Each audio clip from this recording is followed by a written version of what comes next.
क्या आप जानते हैं कि इराक में पैदा होने वाले सलाहुद्दीन अय्यूबी ने ही बैतुल मुक़द्दस को फतह किया था। सलाहुद्दीन अय्यूबी ने ही दुनिया की सबसे आधुनिक सल्तनत की बुनियाद रखी थी। उनके जरिए स्थापित की गई अय्यूबी सल्तनत ने 100 सालों तक आधी दुनिया पर राज किया। इस सल्तनत की सरहदें मिस्र से लेकर सीरिया, तुर्की, यमन, हिजाज और अफ्रीका तक फैली हुई थी।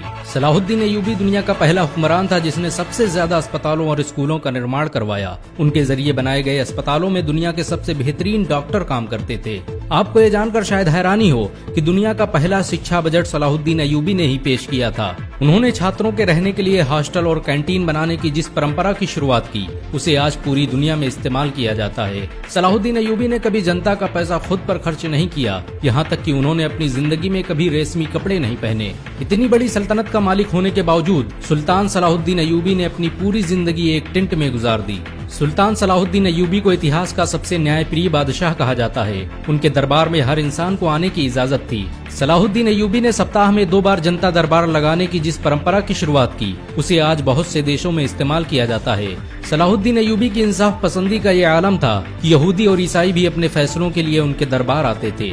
सुल्तान सलाहुद्दीन अय्यूबी के दौर में मिस्र दुनिया के सबसे अमीर शहरों में से एक था। उनकी हुकूमत में काहिरा और दमिश्क के अस्पतालों में दुनिया भर से लोग इलाज के लिए आते थे। दुनिया के मशहूर वैज्ञानिक एडलॉर्ड ने साइंस की शिक्षा मिस्र और सीरिया में हासिल की थी। आपको ये जानकर शायद हैरानी हो कि सलाहुद्दीन अय्यूबी के जरिए स्थापित की गई सल्तनत अय्यूबिया में ही आंखों के इलाज पर सबसे ज्यादा रिसर्च की गई। मोतियाबिंद का सबसे बेहतरीन इलाज मिस्र में ही खोजा गया था। सलाहुद्दीन अय्यूबी की सल्तनत में रहने वाले इब्न अल बैतार ने 300 से अधिक दवाओं की खोज की। उसकी लिखी किताब अल मुगन्नी और किताब अल जामी को 17वीं सदी ईस्वी तक ऑक्सफोर्ड जैसी यूनिवर्सिटियों में पढ़ाया जाता रहा। आपको ये जानकर शायद हैरानी हो कि सलाहुद्दीन अय्यूबी मिस्र और सीरिया के पहले सुल्तान थे। उन्हें इस्लाम का अघोषित खलीफा भी कहा जाता था। बहुत कम लोग जानते हैं कि सलाहुद्दीन अय्यूबी ने ही बैतुल मुक़द्दस को फतह किया था। उन्होंने ही 1187 ईस्वी में सलीबियों को शिकस्त देकर मस्जिद अक्सा को आजाद करवाया था। सलाहुद्दीन अय्यूबी ने मस्जिद अक्सा को फतह करने के लिए 16 जंगें लड़ी। वो हर जंग में एक मेहराब अपने साथ रखते थे ताकि जब बैतुल मुक़द्दस फतह हो तो उस मेहराब को अपने हाथों से मस्जिद अक्सा में लगा सकें। 1187 ईस्वी में जब उन्होंने बैतुल मुक़द्दस को फतह किया तो ये मेहराब उन्हीं के हाथों मस्जिद अक्सा में नस्ब किया गया। दुनिया भर के खजानों के मालिक और आधी दुनिया पर हुकूमत करने वाले सुल्तान सलाहुद्दीन अय्यूबी के पास इतना भी पैसा नहीं था कि वो ज़कात अदा कर सकें। वो अपनी सारी दौलत गरीबों और मिस्कीनों पर खर्च कर देते थे। यही वजह है कि सलाहुद्दीन अय्यूबी कभी हज नहीं कर सके, क्योंकि इस्लाम में अपने खुद के पैसों से ही हज किया जा सकता है। सलाहुद्दीन अय्यूबी ने दुनिया की सबसे खतरनाक जंगें लड़ी। उन्होंने दुनिया की सबसे बड़ी सलीबी फौज को शिकस्त दी। इस फौज की ताकत का अंदाजा इसी बात से लगाया जा सकता है कि इसमें दुनिया भर के 6 लाख ईसाई शामिल हुए थे। यहाँ तक कि यहूदियों का एक बड़ा गिरोह भी सलीबियों की मदद कर रहा था। सलाहुद्दीन अय्यूबी शुरुआती दिनों में नूरुद्दीन जंगी के फौजी कमांडर थे, लेकिन 1164 ईस्वी में जब उन्होंने मिस्र को फतह किया तो नूरुद्दीन जंगी ने उन्हें मिस्र का शासक बना दिया और फिर सलाहुद्दीन अय्यूबी की सल्तनत का दायरा फैलता ही चला गया। यहाँ तक कि सऊदी अरब से लेकर इराक, शाम, सूडान, तुर्की और अफ्रीका तक का पूरा इलाका सलाहुद्दीन अय्यूबी के कब्जे में आ गया। सुल्तान सलाहुद्दीन अय्यूबी ने सलीबियों से लगातार 12 सालों तक जंग लड़ी। उन्होंने जंग हित्तीन में अपने 12,000 सिपाहियों की मदद से सलीबियों के 63,000 के लश्कर को खाक में मिला दिया।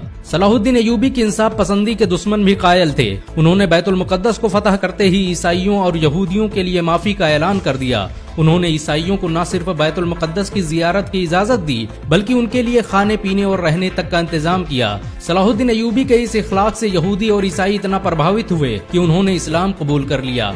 सलाहुद्दीन अय्यूबी के होते हुए किसी में मुसलमानों की तरफ आंख उठाने की हिम्मत न थी।